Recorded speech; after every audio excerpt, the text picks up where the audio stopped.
Good morning. I am Ayesha Nagwani and today I will be making 5 oral presentations.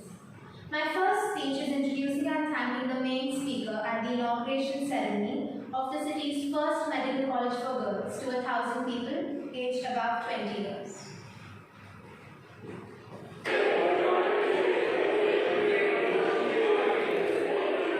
Good evening, ladies and gentlemen. It gives me immense pleasure to introduce to you our speaker for today's program. Here at St. Mary's Medical College for Girls, we are honored to serve the cause of women's empowerment and education. The poverty and patriarchal cultural norms all serve to limit girls' education and employment. Yet, in her spirit, we recognize that it is always possible to make a difference. She has the most compassionate of hearts, but courage and will of steel. Her actions are a symbol of what it takes to stand up for your rights, with a simple demand to fulfill the basic human right to education. She is not even 25, but her story so far is nothing short of remarkable. Around the time she was 10 years old, the Taliban took control of the region where she lived and deprived women of the right to vote and to be educated. In October 2012, she was shot by the Taliban on the left side of her head on her way home from school. It was months after surgeries when she finally joined her family that she was determined to continue her fight until every girl would go to school. She remained defiant and went on to build her own foundation and speak at the United Nations.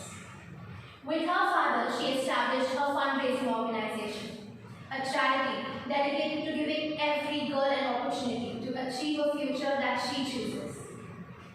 In 2014, in recognition of her trailblazing activism, she became the youngest person to win the Nobel Peace Prize. Today, she is a humanitarian, a best-selling author, and an inspiring role model who is admired all over the world. A chosen child, a powerful enemy, a flash of light, a forehead with a scar. Ladies and gentlemen, please put your hands together for Malala Yousafzai.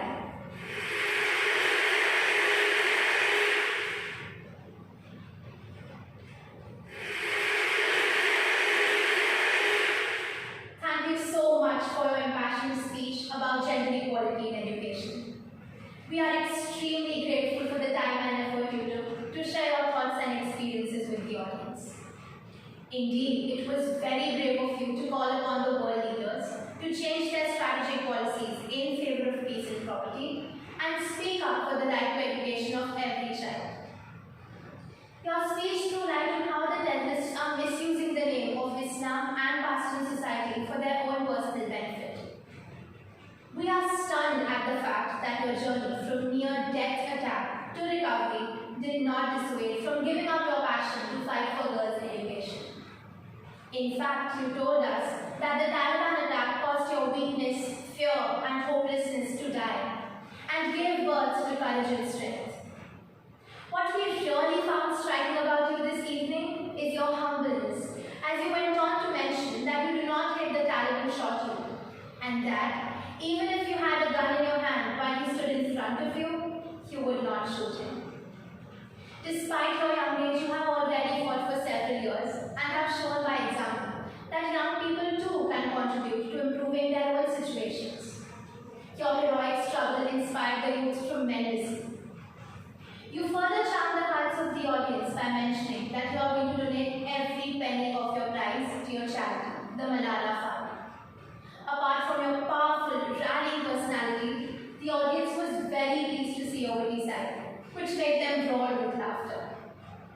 Today, you have instilled in us a spirit to encourage change and do whatever it takes to achieve our rights. You mentioned that one child, one teacher, one book, and one pen can change the world. And you have proved it right. Thank you so much.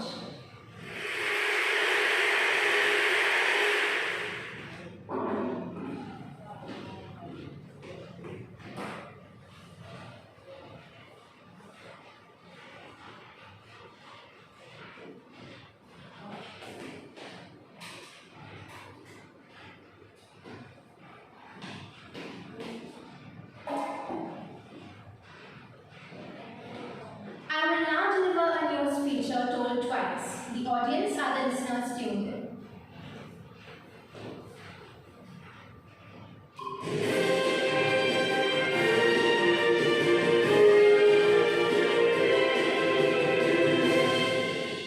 Good morning, Pune. This is Ayesha Nagwani on Hotline Direct 100.3 FM, bringing to you flashing news. Today has been a Guinness record-breaking day for India. Over 10 lakh doses were administered today, bringing the total count to 4.85 crores. Unlike yesterday's news that featured that the rollout of vaccines in Brazil has been painfully slow and inconsistent, the far-right president Jair Bolsonaro has been skeptical of the coronavirus ever since it emerged, branding it a little flu. He fought against masks and social distancing measures. Now, when countries across the globe are rolling out vaccines, when there finally seems to be some hope on the horizon, Mr. Bolsonaro says that he's not going to take a shot. Why? Because he had already got the virus and has now developed antibodies. So why take the vaccine at all, are his exact words. He also maintained that the vaccination drive will be free for the people, but there is no compulsion in taking the shots. Not only was that denial bad, but he also went on to say that there is a possibility that the vaccines developed by Pfizer-BioNTech can turn people into crocodiles and alligators. I'm not making that up. Referring to the drug manufacturers, he said, if you become superhuman, or if a woman starts to grow a beard, or if a man starts to speak with an effeminate voice, they will have nothing to do about it. He supported this absurd statement by mentioning that in the Pfizer contract it is very clear, we are not responsible for any side effects. However, Pune, you may rest assured, as the two approved vaccines in India, namely Covishield and Covaxin, have regulatory body approvals after extensive safety and efficacy studies. So stay home and stay safe.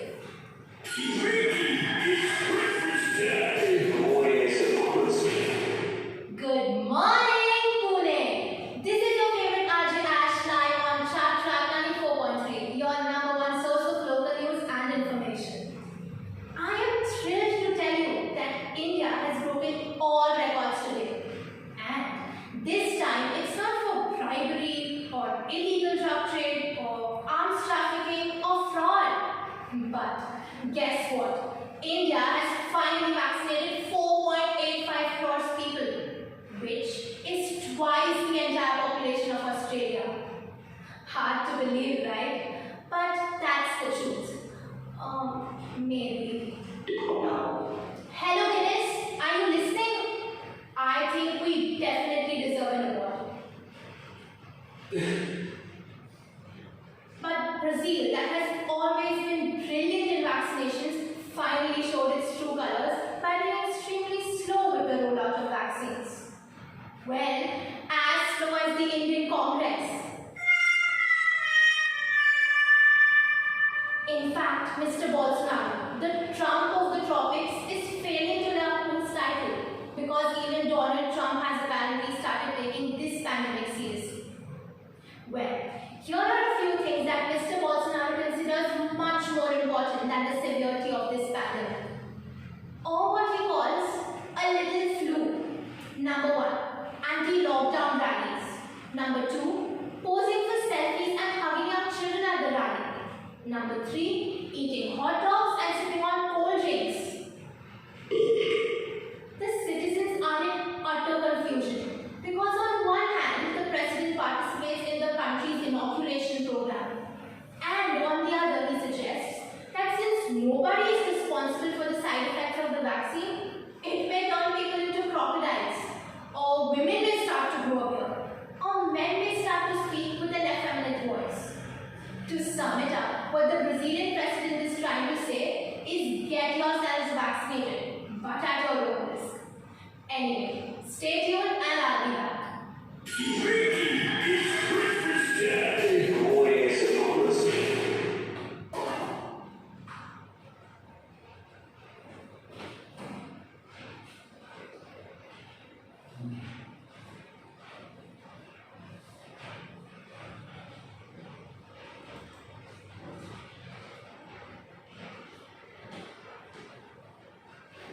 I will now deliver a sermon at the closing ceremony of a cultural fest organized by the Brahmakumaris Institute to 300 people in the age group of 17 to 40 years.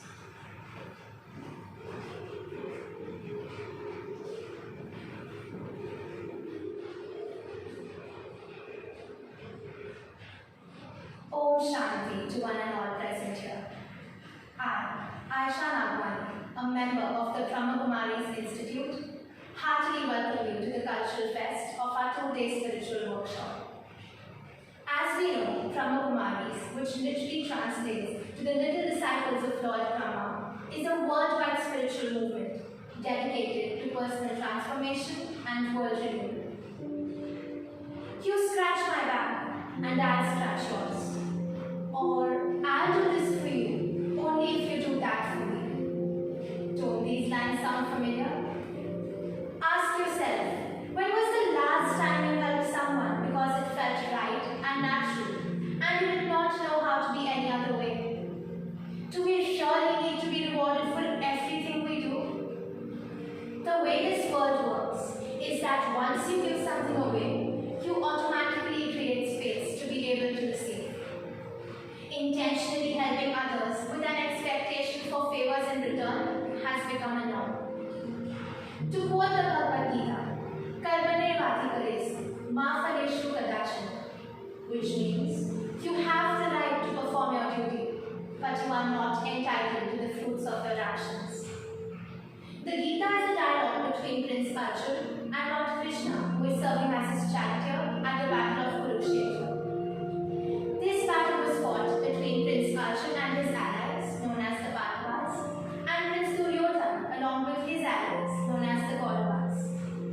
It can also be described as the war between virtue and vice.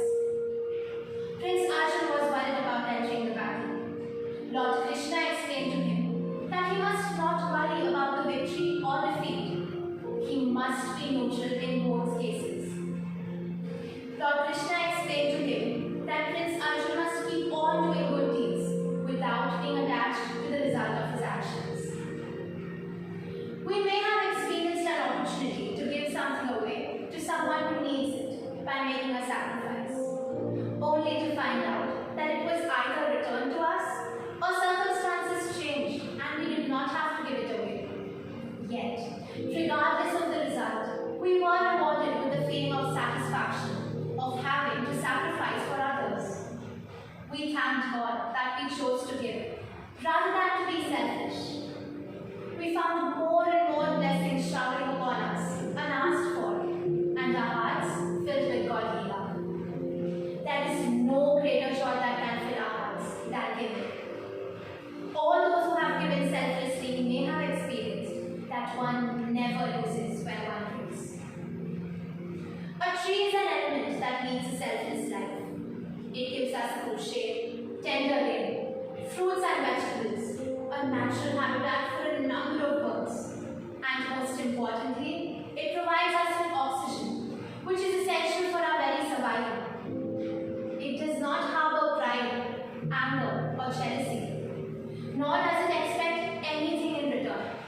In fact, nature is the most giving element on earth. By embracing this new mindset of giving, we develop a life-changing perspective that many people never achieve. Even if it feels like a completely selfless act, when you give in the least possible way, you ultimately gain happiness and a peace of mind. Give more. Don't simply give. Learn to give more. Go one step what you would typically do for others and practice giving more. There are no limits to how much we can love and share with others. For real wealth is not property, money, or fame. Real wealth is measured in terms of how happy you are. It is your state of mind and the blessings that you have received, which will help you achieve a lot more in life. Om Shanti.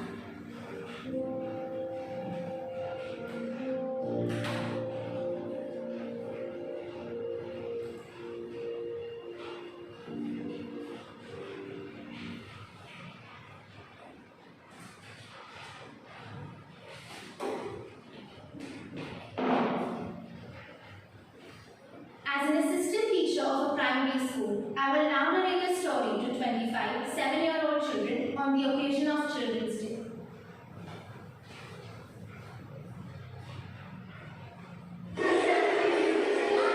Good afternoon, boys and girls. I wish you all a very happy Children's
other animals.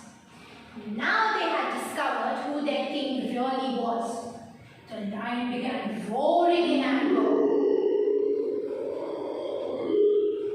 Tiny that Chandraka was, he quickly escaped the fury of the animals. I was told by some monkeys many days later that when the rains came, the blue color finally washed off Chandraka and he's joined his pack of checkered relatives again. Whenever the moon was full, one could hear him howling loudly and fiercely to his heart's content. Alright children, tell me, what did you learn from this story? No, not all of you together. Tell me. That's right. We must never fool anyone. Alright then, that's all for today. I'll see you next week.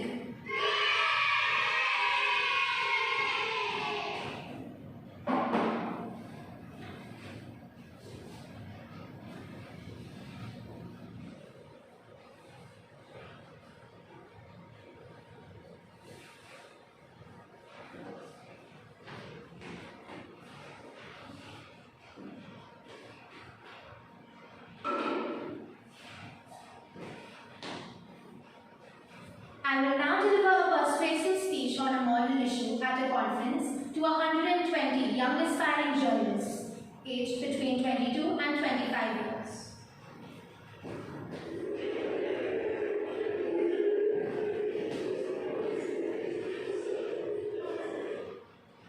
Thank you so much, Mr. Rai, for inviting me to speak at this platform. For those who do not know me, I am Ayesha Nagwani, President of Buzz Machine, which is an online news agency that publishes inspiring news targeted especially to the youth. Desperate times call for desperate measures. If I can have the courage to bear the truth, I'd like to use this platform to address a subject that cries out for your attention. Media is bold. It is powerful. Media is callous reality. Media is change. Trial by media is a requisite in this 21st century, where violence, crime, and corruption are at its peak, and where human life is not priceless anymore. Indian journalism is losing its credibility, quality, reliability, and authenticity. It is of great importance for you to understand this, because you are the future of Indian media. From this moment on, all of you hold the responsibility of keeping up its prestige and independence. As we know, the joy of newspaper takes several forms in our country. For some, it is the item that their morning rituals are constructed around, while others quench their thirst for knowledge and stimulation through the pages of the paper. Therefore, you will play a vital role in molding the opinion of the society. To cite an example, 12 years ago, we saw the Indian media at its lowest ebb due to the deplorable treatment given to the Arushi Talwar murder case. Even before clinching evidence was in place, the media very conveniently accused her parents of the heinous crime. Although they were released later, the case remains unsolved. But what do you think her parents lost? They lost everything they had. Their joy, their reputation, and most importantly, their only daughter. At this point, let me remind you of Section 3(2) of the Contempt of Courts Act 1971, which states that there should not be any media trial done until full immunity is granted for publication and the case is pending.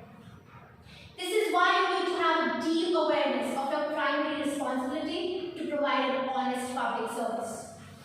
You need to use the best study to make a point of fact check or claim. You need to refrain from making wild allegations and brainwashing the masses. You need to enhance the quality of reporting, rather than hearing stories to share entertainment, conflict, and drama. Yet again, the Indian media was seen scaling new heights of irresponsibility by spreading defamatory stories about the recent death of the Bollywood actor Sushant Singh Rajput. All of us saw the Indian media disregarding ethical and professional standards by spreading defamatory stories about Riya Chakraborty and declaring her of witchcraft and his murder even before filing of the charge sheet. Don't you think this coverage was geared towards sensation viewership? Don't you think she's entitled to her personal space and social distancing norms during a pandemic? Do you still believe that it was the job of the media to try her? Let me remind you of Article 19(2) of the Indian Constitution, which authorizes the government to impose by law reasonable restrictions upon the freedom of speech and expression in the interests of public order. This keeps a check on provocative speech. Today, our country needs journalists with moral values to keep up with the code of conduct. Media will improve only when you go out there to seek the truth and publish nothing but the truth. As Jim Morrison has rightly said, whoever controls the media controls the mind. Thank you.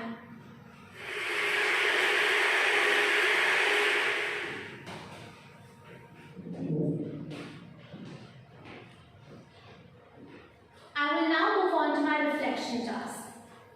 Performance program. Was there a starting point? My performance that consisted of 5 speeches had a definite starting point.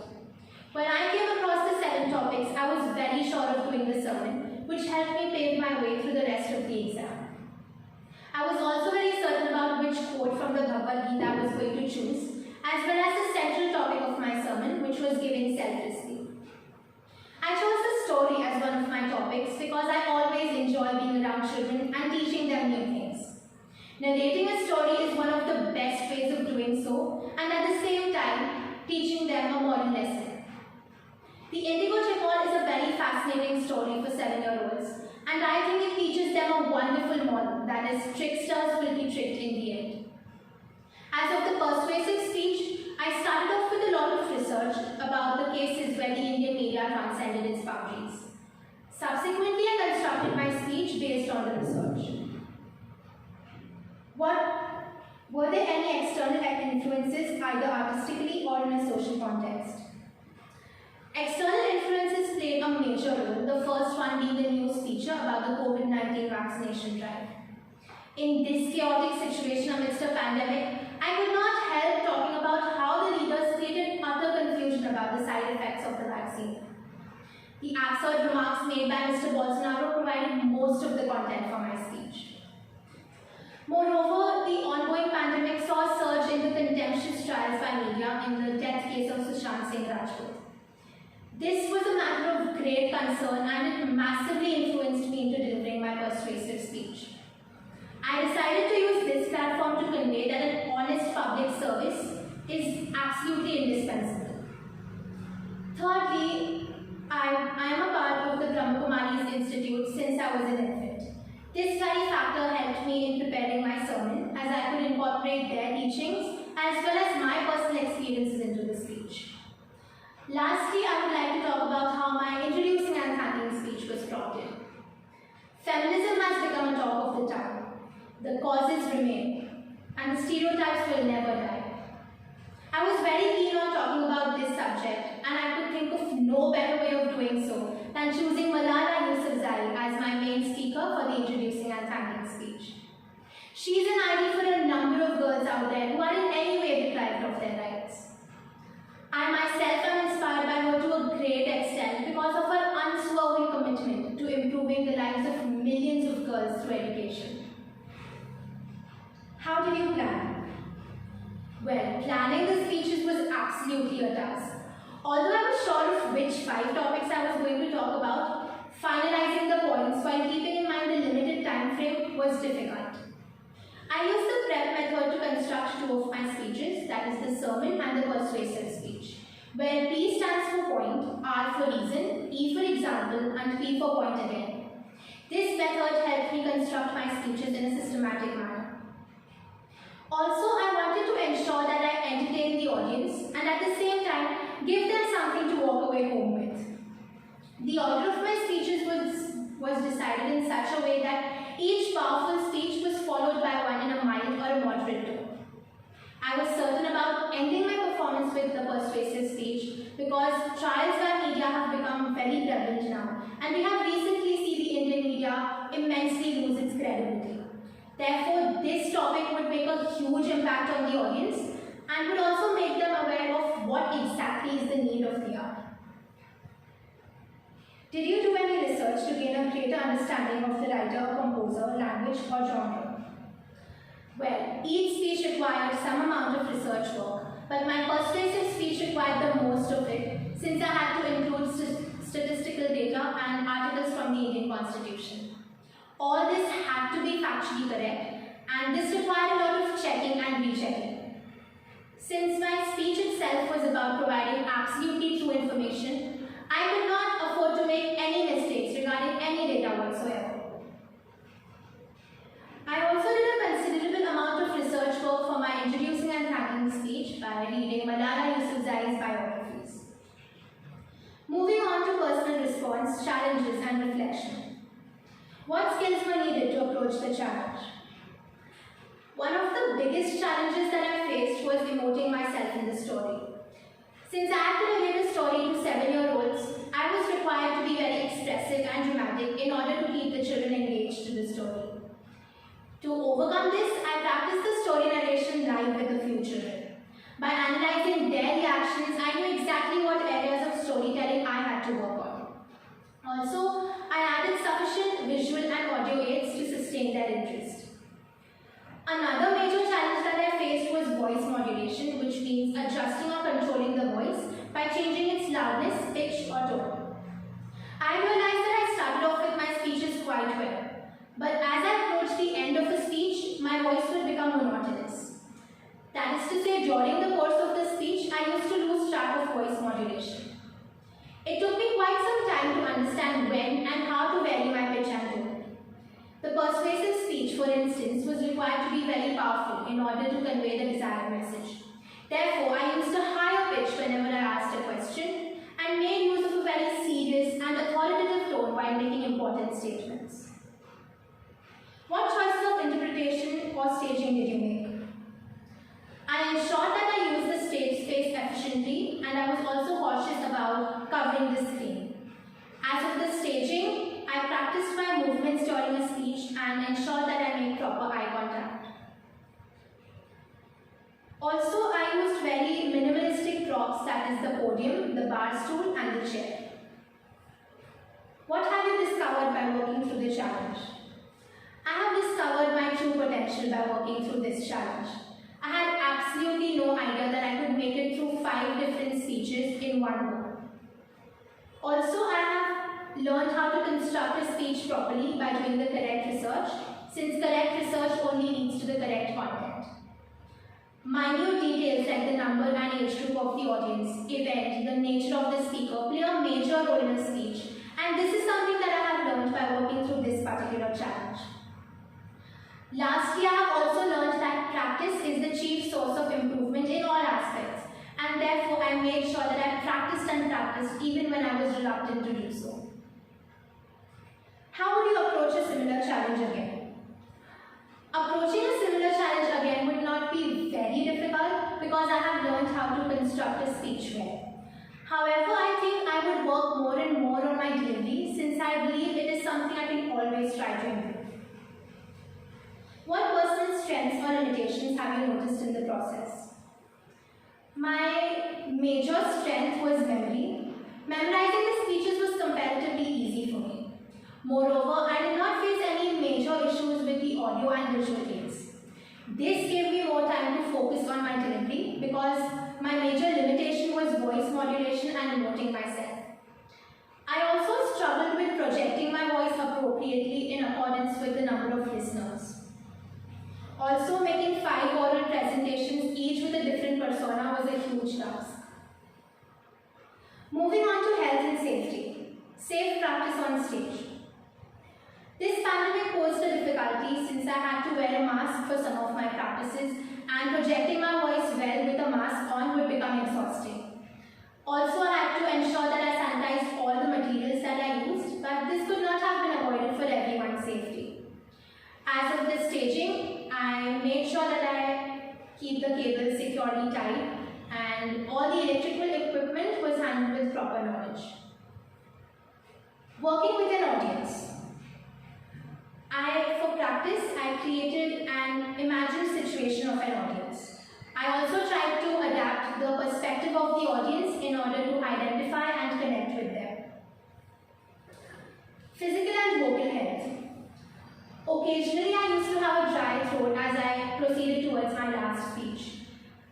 Projecting my voice well throughout a speech would become very exhausting. Therefore, I drank plenty of warm water, took large vocal naps, avoided shouting, and occasionally practiced chanting the Om mantra. I would like to demonstrate the Om mantra.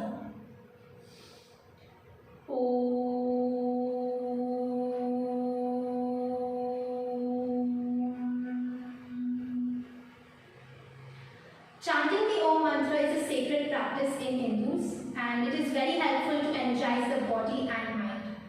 The vibrations created when we exhale the Om helps us to link to the original source of its creation.